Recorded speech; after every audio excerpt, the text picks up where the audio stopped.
మోహన్ బాబు దాడిని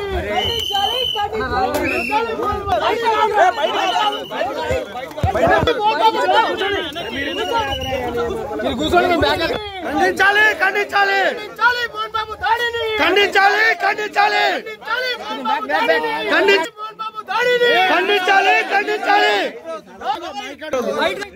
ఖండించాలి down down down down down down down down ఖండించాలి ఖండించాలి ఖండించాలి రంజిత్ పై దాడిని ఖండించాలి down down Mohan Babu Mohan Babu Mohan Babu down Mohan బాబును వెంటనే అరెస్ట్ చేయాలి మోహన్ బాబును వెంటనే అరెస్ట్ చేయాలి మోహన్ బాబును వెంటనే అరెస్ట్ చేయాలి మంచు విష్ణును అరెస్ట్ చేయాలి మంచు విష్ణును అరెస్ట్ చేయాలి మంచు విష్ణును అరెస్ట్ చేయాలి మోహన్ బాబు మంచు విష్ణుల దౌర్జన్యాన్ని అరికట్టాలి మంచు విష్ణు మోహన్ బాబుల దౌర్జన్యాన్ని అరికట్టాలి మీడియాపై దాడి ఖండించాలి మీడియాపై దాడిని ఖండించాలి వర్ధిల్లాలి వర్ధిల్లాలి వర్ధిల్లాలి down down down down down down ఖండించాలి ఖండించాలి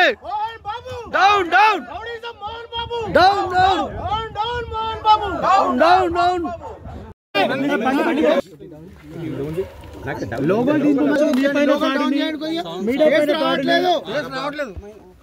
సార్ది ఫేస్ కనబడట్లేదండి. చెప్పండి.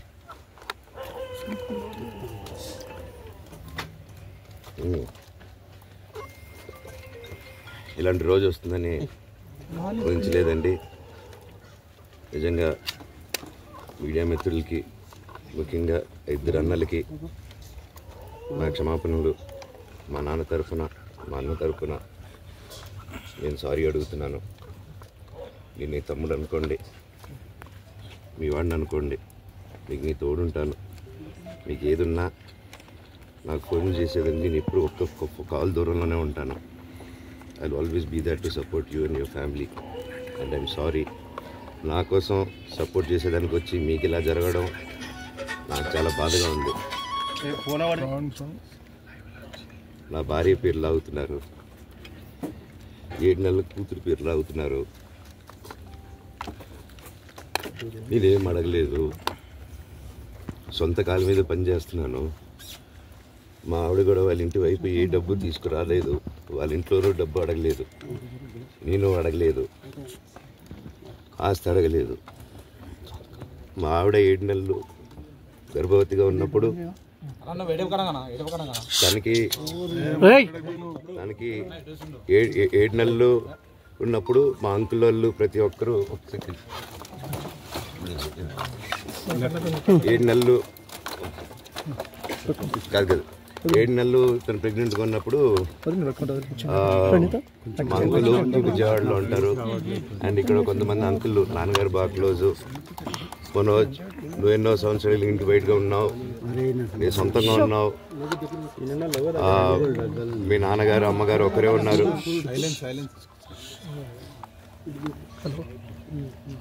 మీ నాన్నగారు అమ్మగారు ఒకరే ఉన్నారు. మీ అన్నయ్య ఏమో దుబాయ్కి షిఫ్ట్ అయిపోయాడు ఫ్యామిలీతో. తనకి ఇప్పుడు మీ అమ్మ అవసరం ఉంది, పెద్దోళ్ళు అవసరం ఉంది. నువ్వు అక్కడే ఎలా చూసుకుంటావు అంటే, నాకు ఆ రోజు మా భార్య కూడా ఒకసారి వాళ్ళు అన్నీ చెప్తున్నారు కదా, ఎందుకంటే ఒకసారి వినండి అంటే, సరే అమ్మా నీకోసం వస్తాను అని చెప్పి మళ్ళీ తిరిగి రావడం జరిగింది. అండ్ ఇది ఈరోజు నా గురించి ఆరోపణలు వేస్తున్నారంటే అది నేనేం చెప్పలేను. ఓన్లీ మీకు ఆధారాలు మాత్రమే చూపించగలుగుతాను. ఇప్పుడు వాళ్ళు చెప్పి నేను చెప్పి ఇది కరెక్ట్ కాదండి. నేను ఎప్పటి నుంచో కూర్చొని మాట్లాడదాం అంటున్నాను. పిల్లలకి లోకల్లో ఉన్న, అక్కడ లోకల్లో ఉండేది ఎవరో కాదండి, మా బంధువులే అండి అందరూ. ఆ చుట్టుపక్కల గ్రామాలందరూ, మా నాన్నమ్మలూరు, అమ్మమ్మలూరు అందరూ మా వాళ్ళండి. వాళ్ళ పిల్లలు, మనవాళ్ళు, వాళ్ళ బంధువులు. సో వాళ్ళకి అన్యాయం, వాళ్ళు అర్జీలు పెట్టుకున్నారు, వాళ్ళు లెటర్లు పంపించారు, వాళ్ళన్నీ చేశారు. నేను వాళ్ళకి సపోర్ట్గా మద్దతుగా నిలబడి ఏమైంది నేను అడిగేసరికి వినయ్ అతనికి ఫోన్ చేశాను, మెసేజ్లు పెట్టాను. సార్ వాట్ ఈస్ హ్యాపెనింగ్, ఇంకా కావాలంటే కాళ్ళ మీద కూడా పడతానండి, ఈ ఇష్యూ క్లియర్ చేయండి, మాట్లాడుకుందాం అంటే చాలా దురుసుగా రిప్లైలు పెట్టారు. నేను ప్రతిదీ ఈరోజు సాయంత్రం 5:30కి ప్రెస్ మీట్ పెట్టి ఆగానండి, ఇంకా ఆగలేను. ఈరోజు ఈవినింగ్ ప్రతిదీ చెప్పేస్తాను. ఆ రోజు నేను పోలీసు సపోర్ట్ అడిగినప్పుడు స్టేషన్కి 100కి ఎందుకు ఫోన్ చేశాను, ఆ 100 దగ్గర నుంచి నేను పర్మిషన్ ఇస్తున్నాను, నాకు ప్రాబ్లం లేదు, మీరు ఒప్పుకుంటే మీరు మీ వల్ల అయితే 100లో నేను ఏం మాట్లాడానో మీరు తీసుకొని వినండి. ఆ రోజు ఆ హీట్ మూమెంట్లో జరిగిన మూమెంట్లో మాట్లాడాను. ఇంట్లో 10 బండ్లు ఉన్నాయి, అందరూ ఉన్నారు ఇంట్లో. మరి ఇన్ని బండ్లు ఉంటే ఇంట్లో ఎవరికైనా ఏదైనా అయితే కారుల్లో తీసుకెళ్తాం. ఆ రోజు 108 అంబులెన్స్ వచ్చింది మా ఇంటికి. ఈ విషయం ఎవరికైనా తెలుసా? పోలీసులు కూడా తెలుసు, అది ఎస్ఐ గారికి తెలుసు. అది బయటికి రాదు కానీ రికార్డులో ఉంటుంది కదండి, అది కనుక్కోండి సార్ 108 ఎందుకు వచ్చిందని. అండ్ నిన్ను ప్రతిదీ నేను కొడుతున్నాను ఇది చేస్తున్నాను అన్నారు కదా సార్, సీసీటీవీ కెమెరాలు తెప్పిండి సార్. నేను కిరణ్ని విజయ్ని ఇమ్మీడియట్గా తీసుకొని యాక్షన్ తీసుకోండి, వాళ్ళే దొంగతనం